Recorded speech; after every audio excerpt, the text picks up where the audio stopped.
everybody. Today I have a special guest speaker.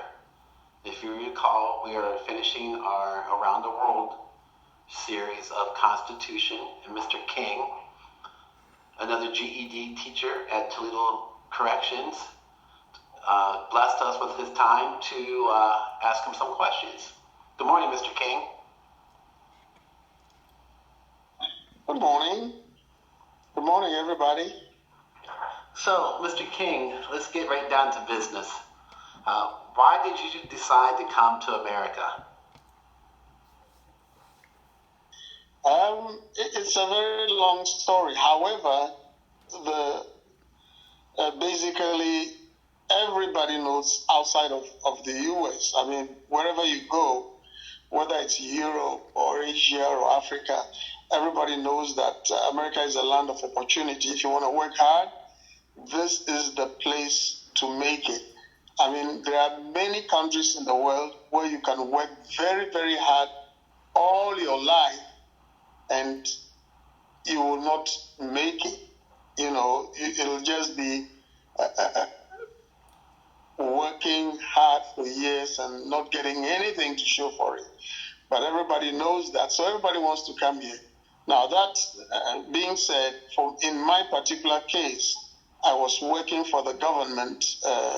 I fell out with a lot of very powerful people because I refused to be part of certain things, certain schemes, and I had to leave because Ghana at that time became basically dangerous for me. So I had to leave.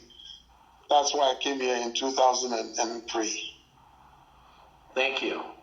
I appreciate your honesty, and most Americans probably are unaware of what you just said. So something we should all think about this.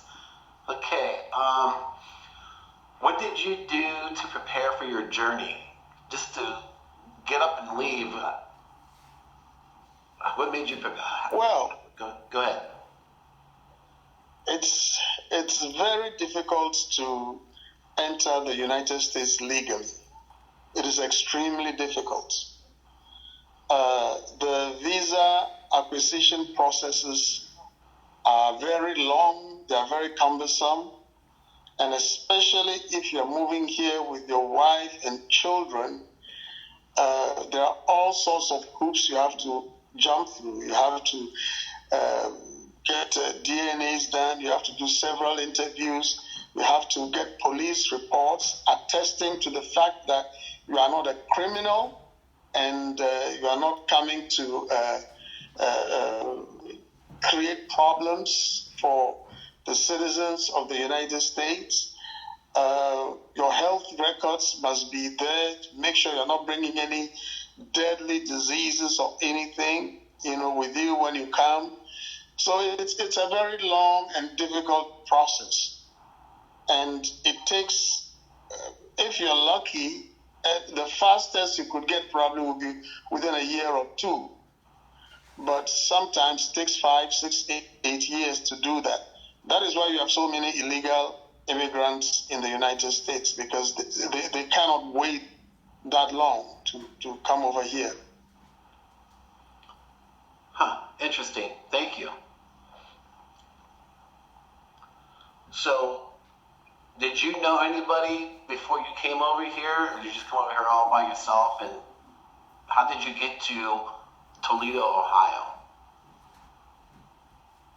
Well, I had a classmate of mine who was living and working in Canada. He came over to Chicago to work with a company over there. So he was my classmate in college. We took some courses together. So I had kept in touch with him, and I talked to him about it. I said I'll come to him. So I came to him, and he had a basement and everything. So I came and arrived, occupied the basement. My wife and 3 kids came a couple of months later, and we started from there. And then by Chicago, where we're living, it was very tough because we needed both me and my wife to work to look after the kids because we came straight with 3 kids, and I arrived there with about $15 in my pocket. So I had to do something very quickly. So I started working as a technician in Motorola in Schaumburg, Chicago. I did that for a while. Wasn't very good, but at least it kept body and soul together and kept my wife and kids going. And then I couldn't see any progress. So I had another friend who was in Toledo. So I asked him about Toledo. He said, it's a family-friendly place. You know, you can come here. They have buses that take your kids to school. So once the kids go to school, you both can work. And there are all kinds of things to do in Toledo. So why don't you come over here? You can do it. So he came over and, we all got to Toledo. And again, there was a basement I occupied with my wife and kids. And after a few months, as soon as I got a job, I moved out and got an apartment and started from there. Wow. What an interesting story, and thank you for sharing. So that was my next question about coming over here with your being married with 3 children. What was just a couple of your concerns? I mean, as being a man and as a father, you know, we're chosen to lead, not being sexist or anything like that, but just men have to protect their family. And so, what was some of your concerns? Well, before I came, we knew about, the gun culture in the United States and everything. So when we arrived in Chicago, the school, my kids, I put my kids in school immediately. And for them to go, they had to pass through some gang areas. And that was the first time I had actually come into contact with gangs, we had to pass through the territories of the Black Gangster Disciples, the Latin Kings, and all kinds of weird names. All kinds of very strange names, all written, marking their turf. And so the kids couldn't just walk to school, My wife had to take them to school and then bring them back and go collect them at the end of the day. So she couldn't work. And then, so I was the one who could work. And I was always worried about, my wife passing through these difficult areas to go bring the kids. So that was one of my main concerns. And of course, to make sure that, they go to school and live as normal a life as possible, and also that they will be safe, in going to school and coming home. And then trying to find out something else, because I knew definitely that we would have to do more to be able to fit into the society in the U.S.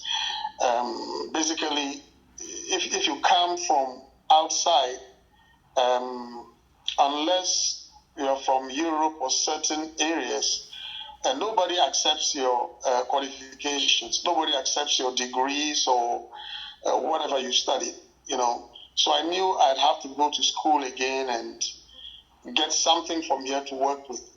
So so those were my main concerns, to put myself in a position where I could take care of my wife and kids. Thank you. If you don't mind me asking, how old were you when you had to go back to school in the States? Oh, I was in my 40s. I came in 2003.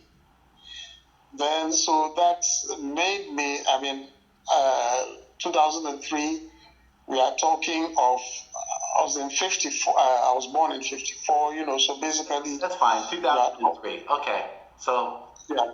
Hey, lower your the phone again, sir. There you go. Okay. Wow, good for you. Good for you. You're a man's man, Mr. King. I love it. Thank you. So can you briefly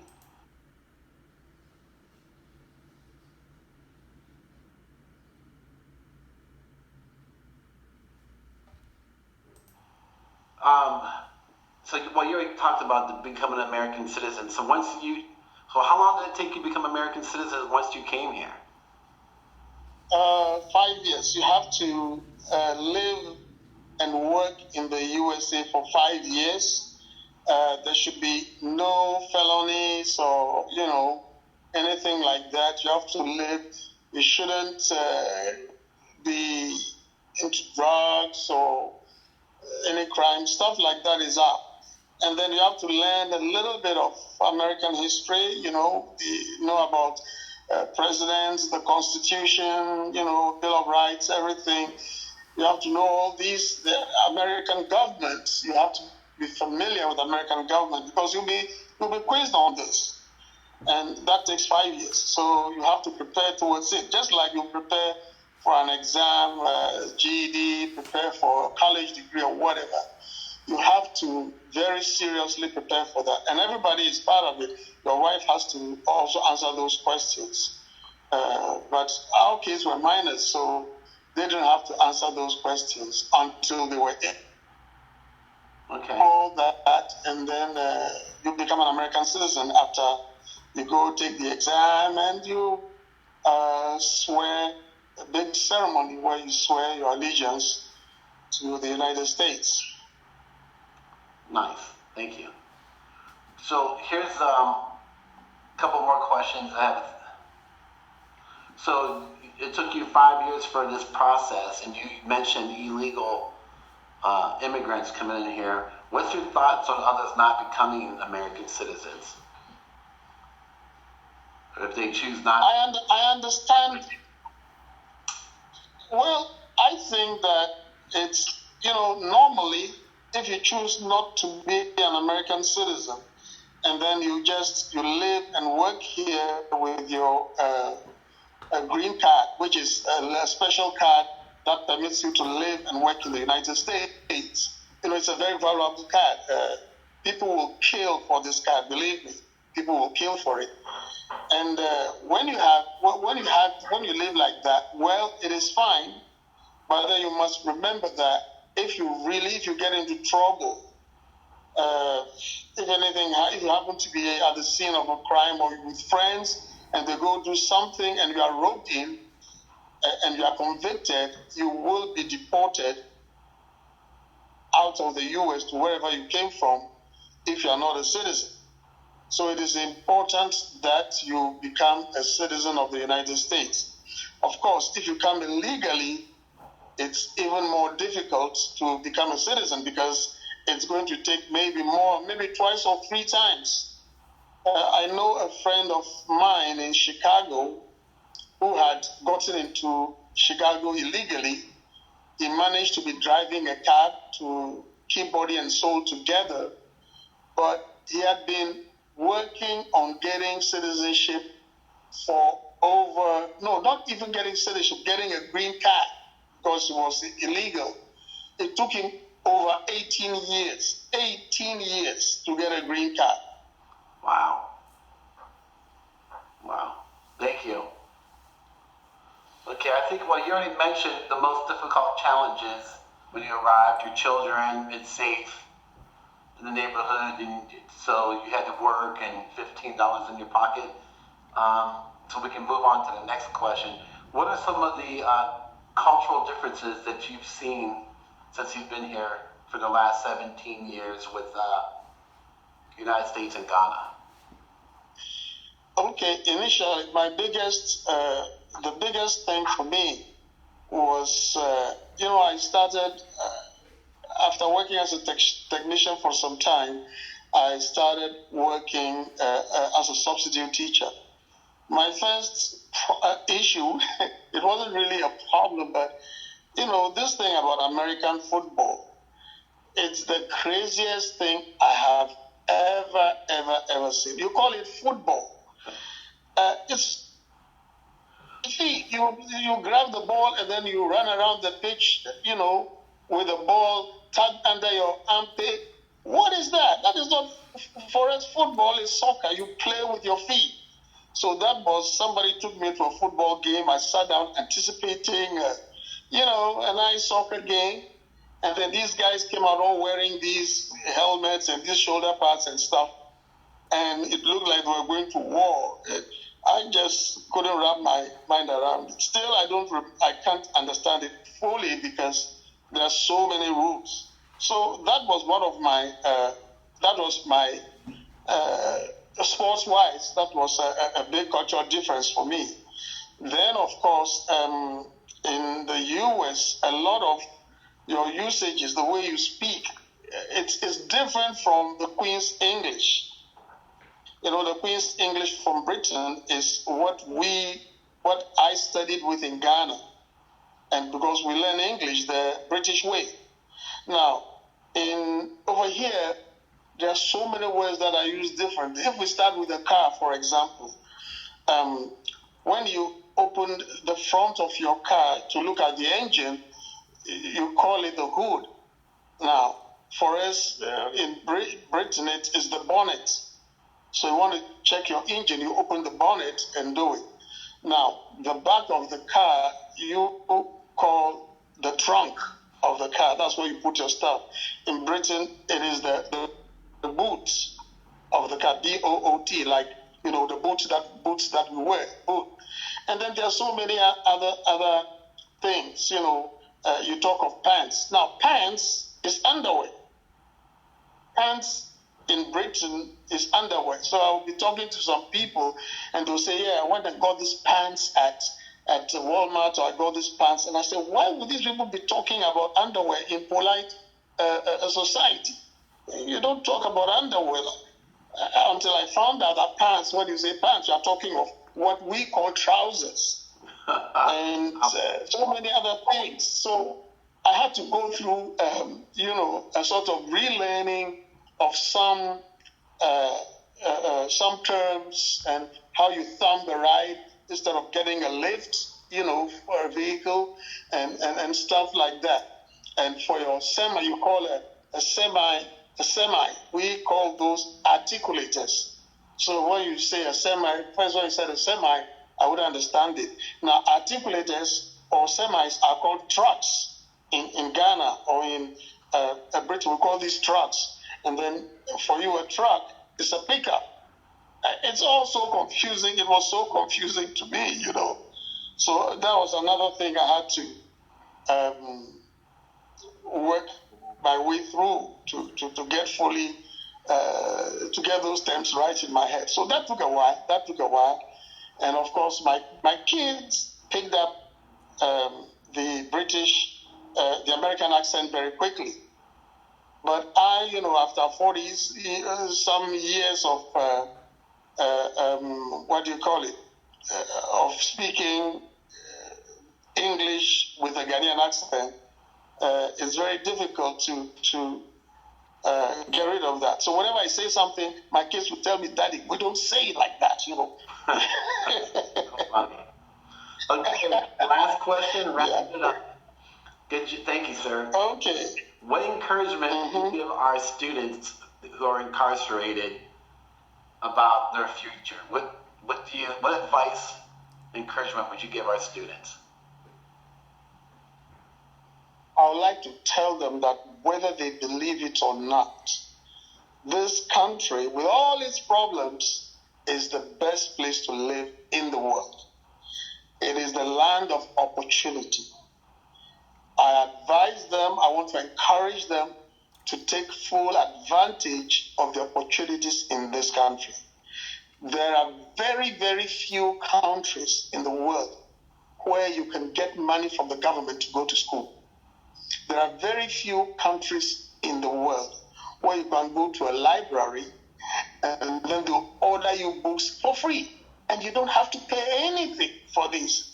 There are very few countries where you can go to a car dealership just because you have a job, you can get a car and pay in bits over 4 or 5 years. There's no way you can do that in so many other countries in the world. there are opportunities here, incredible opportunities. So advise them when they get out, open their eyes, take advantage of these opportunities, put their backs into it, work hard, and believe me, things will definitely work out for them.